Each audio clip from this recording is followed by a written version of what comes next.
राजस्थानी भाषा है उसको मान्यता क्यों नहीं मिली, तो उसकी वजह क्या थी कि हमें बताया गया कि हमें राजस्थानी भाषा की व्याकरण नहीं है। लेकिन अगर हम विस्तार से देखें तो वास्तव में हमारी राजस्थानी भाषा भी बहुत प्राचीन भाषा है। जैसे एक भाषा हुआ करती थी शौरसेनी, उसका अपभ्रंश हुआ और उससे एक भाषा बनी गुर्जरी अपभ्रंश, और वहाँ से हमारी राजस्थानी भाषा का जन्म हुआ। और राजस्थानी भाषा को फिर बात आती है कि भाई जो आप भाषा पढ़ रहे हो उस भाषा की कोई लिपि है क्या, तो वास्तव में हमारी राजस्थानी भाषा की लिपि है।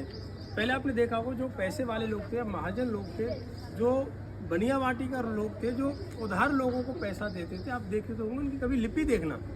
वो जो लिखते थे कि फलान सिंह जी को हमने इतना रुपया उधार दिया, तो उसको लिखने में वो कहीं भी कोई स्पेस नहीं देते थे, सबको जोड़ते हुए लिखते थे।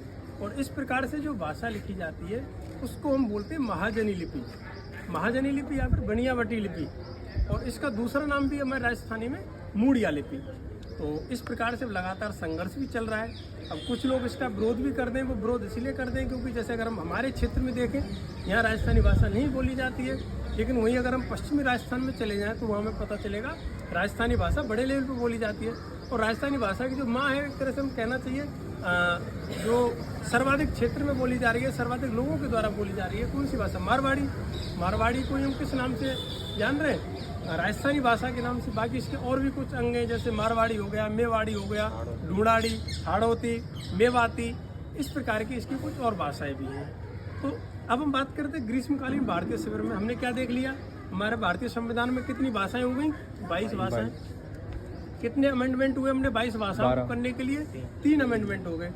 इनको ध्यान भी रख सकते हैं हम। एक जैसे हुआ 21वां, 71वां, 92वां। 21वां यानी 21वां अमेंडमेंट, 71 अमेंडमेंट और 92nd अमेंडमेंट।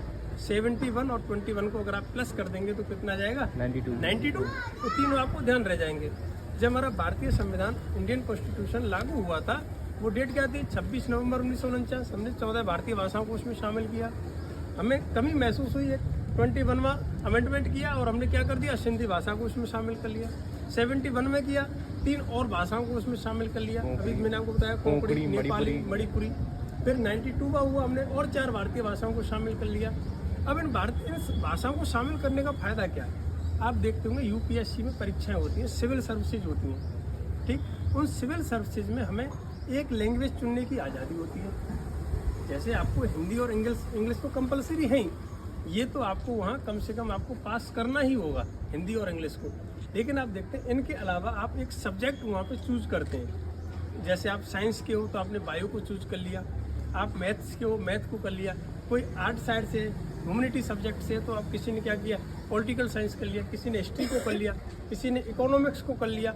अब सपोज दैट कुछ संस्कृत को भी उसमें अपना एक ऑप्शनल सब्जेक्ट बना लेते हैं। अब सोचिए नेपाली भाषा है, सिंधी भाषा बहुत कम क्षेत्र में बोली जा रही है, कम लोगों के द्वारा बोली जा रही है। उसका साहित्य भी एक तरह से उतना विस्तृत, उतना वाइड नहीं है जितना हिंदी का है। और आपने उस सब्जेक्ट को ऑप्शनल सब्जेक्ट के रूप में यूपीएससी में चूज कर लिया। आपके लिए कितना बड़ा बेनिफिट हो गया? आपको कम अध्ययन सामग्री को लर्न करना पड़ रहा है और आप एक अच्छा स्कोर यूपीएससी परीक्षा में बना रहे हैं। तो हमें यूपीएससी में जैसे एक ऑप्शनल सब्जेक्ट होता है तो वहाँ पे भी इसका एक फ़ायदा मिलता है। दूसरा, भाषा से पहचान तो है ही। अगर हम इंडियन हिस्ट्री में वापस लौटें, हम देखते हैं जो आंध्र प्रदेश राज्य है वो तो बना ही भाषा के आधार पर है। भारत का भाषा के आधार पर सबसे पहले जो स्टेट बना था वो कौन सा था? आंध्र प्रदेश था। वहाँ पे तो लोगों ने भूख हड़तालें की।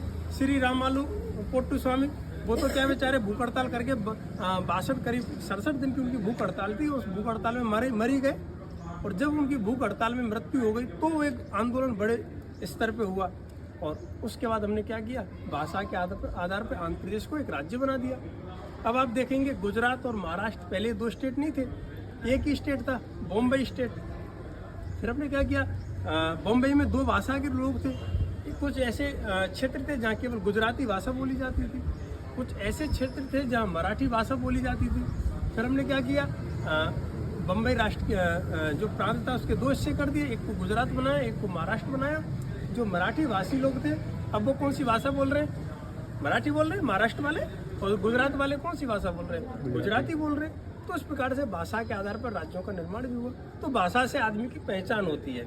अब हमारी जो अब जो हमारी भाषा है, हम बात करें अपने क्षेत्र में, हम हिंदी भाषी लोग हैं, हम हिंदी को प्राथमिकता देते हैं, तो हमें हिंदी बोलने में, हिंदी सुनने में, हिंदी में किसी से बात करने में गर्व महसूस होना चाहिए, है ना। यानी अंग्रेज नहीं बनना। मैं इंग्लिश की बुराई नहीं कर रहा और मैं ये भी नहीं कह रहा कि इंग्लिश को हमें नहीं पढ़ना है, नहीं इसको लर्न करना। भाई बिल्कुल करना पड़ेगा। अगर हमें इंटरनेशनल लेवल पे या फिर वाइड अपनी एक रेंज बनानी है, अपने आप को एक तरह से हमें एक्सपोज करना है, तो इंग्लिश हमें आना बेहद ज़रूरी है। आजकल जैसे सोशल मीडिया का भी ज़माना है, आप देख रहे होंगे, सारा कुछ उसमें इंग्लिश पे ही हो रहा है। लेकिन एक इसमें वर्तमान परिदृश्य में हम देखें तो क्या बदलाव आया है। इंग्लिश, हिंदी को भी हम किस में लिख रहे हैं, इंग्लिश में लिख रहे हैं, और उसको सोशल मीडिया की ज़माने में क्या कहा जा रहा है, इंग्लिश। क्या बोल रहे हैं हम, इंग्लिश। इंग्लिश क्या होगा, हिंदी और इंग्लिश दोनों को मिला दिया। अब हमने लिखा मैं खाना खा रहा हूँ, तो हम उसको किस में लिख रहे हैं, इंग्लिश में लिख रहे हैं। उसकी वर्तनी MAINKHANA ऐसे थोड़ी लिख रहे हैं, आई एम ईटिंग फूड। हम उसको लिख तो क्या रहे हैं, हिंदी में, मैं खाना खा रहा हूँ, लेकिन उसकी लिपि कौन सी कर दी हमने, इंग्लिश वाली कर दी। अब और अब तो कहना चाहिए हमें, जो जनरेशन जेड चल रही है या कौन सी चल रही है अपनी, जैन जी। तो अब जैन जी में तो और भी कुछ बदल गई हमारी भाषा, है ना। थैंक यू सो मच लिखना है, TYSM लिख दिया। अब साला सिर खुजाते रहा, लिख क्या दिया है, और दिमाग दौड़ाना है, अरे ये तो क्या लिखा है, थैंक यू सो मच लिखा है। तो इस प्रकार से कुछ भाषाओं का स्वरूप में बदलाव भी आ रहा है।